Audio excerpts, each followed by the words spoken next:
The 1990s at Georgia was a desert of football. There wasn't a lot of great going around. But one of the big things every year was the game with Tech. Still is a big game. And, the 1995 game was as big a deal game at that moment as you'd seen between the two schools. There was so much going on heading into that game. I'm going to talk about that a lot. And what's making me talk about that is the passing of Cannon Parkman, who kicked the game winner against the Jackets on that cold November day in 1995. To if you're too young to remember this, that's fine. I'll go through the story right now. And after 6 years of Ray Goff, Georgia wasn't really getting anywhere. And at the end of the '95 season, the decision was made to let Ray go. There'd been a lot going on heading into '95, and I'll talk about the '95 season as well. Please be certain that you're picking up DAWGSTRUCTION. It's a 80-page, beautiful book that you're going to want to make sure you're picking up. DAWGSTRUCTION. There's a link down below. Get Keely Ringo on the cover. In '95, Georgia was, so Kirby Smart was on that team, Mike Bobo, Robert Edwards, et cetera, et cetera, et cetera. And you're coming into the Tech game, and the Friday before that game, Ray had been fired, Ray Goff, the head coach at Georgia. And, you know, that team had it all fall apart at Mississippi. It was a game that they blow Carolina out. They blow South Carolina out 42-23.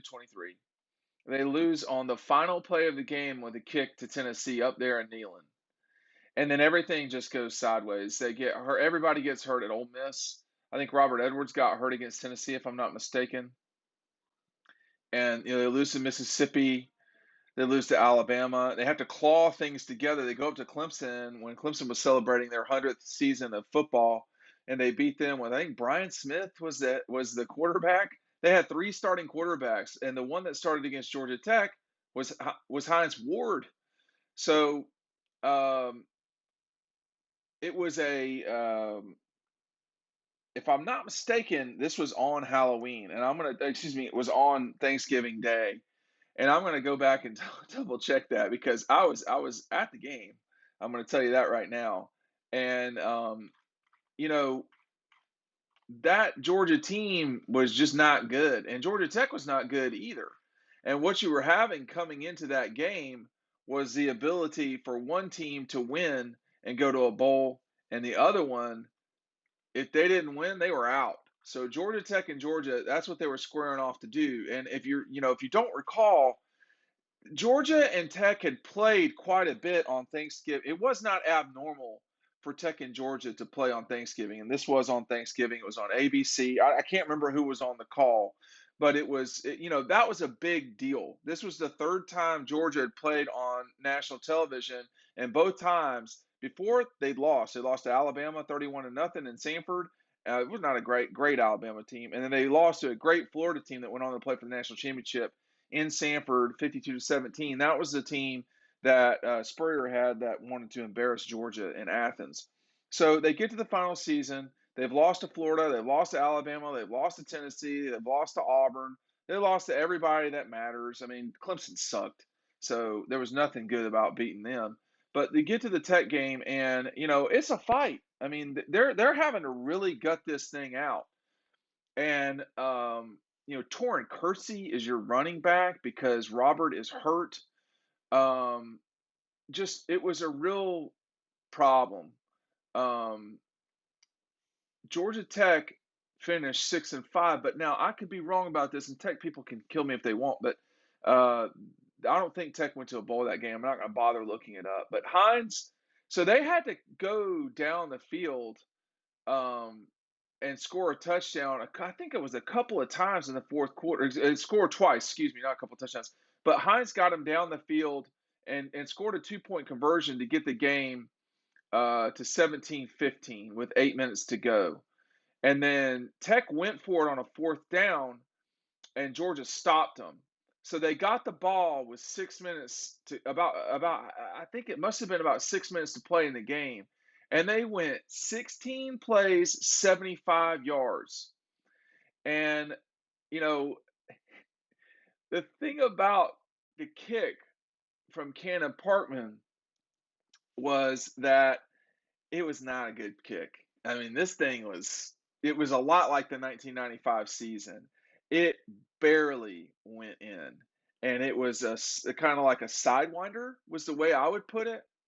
And I'm not going to talk about who I was at the game with. They know who they are. But it was cold, it was gray. I think it was like a noon kickoff. It was during the day.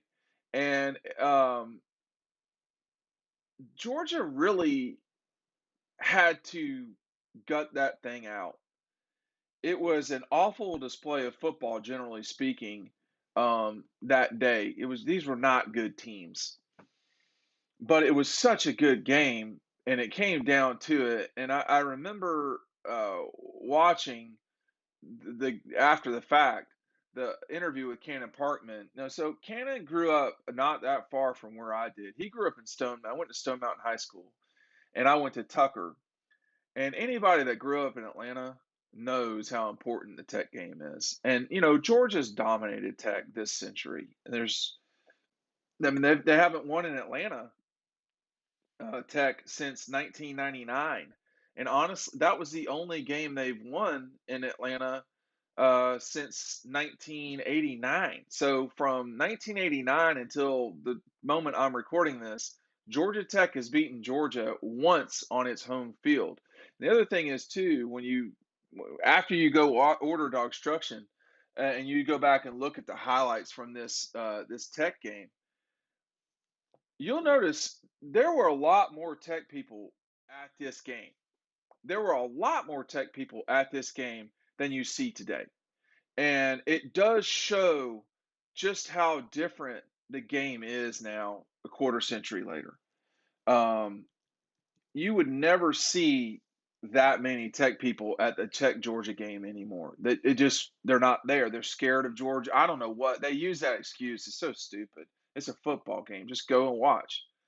Um, but at the time, a quarter century ago, there were just a lot more Tech fans. I mean, they weren't a disaster like they have been since Paul Johnson left. And it wasn't just Paul Johnson leaving; it was just the whole thing. There's just so more Georgia people, just millions more for sure. I don't know if there's millions more than then, but everybody's collective breath was held when Parkman got up there and kicked probably what was his ugliest kick of his career. Now, I'm telling you, the thing went sideways. It almost didn't go in. It was not a long kick either. I mean, he barely made it. It was not a good kick, but that was not indicative of his ability to kick. It was just a bad kick. He came from an area where there were a lot of good kickers from that part of DeKalb County. Kevin Butler, Chris Gardocki was from down there. So that was an area that was kind of big in soccer and big in kicking for an extended period of time, Stone Mountain and Redan area. So um, he was kind of one of the last of that group. But in hearing him pass away, he's far too young to die. His son plays golf at Georgia right now, and it's really sad to hear. But I did, everything's not always sad completely, and that was really one of his biggest moments in his sporting life. I think it was probably the biggest moment of his playing career, and it's something that he will always be remembered for, and he'll be remembered because I remember it, and I'm going to talk about it. Cannon Parkman, rest in peace, my man. I never met you or anything. I know we're from the same part of town, but that sidewinding kick made you famous. Hey, we'll see you over on Dog Post.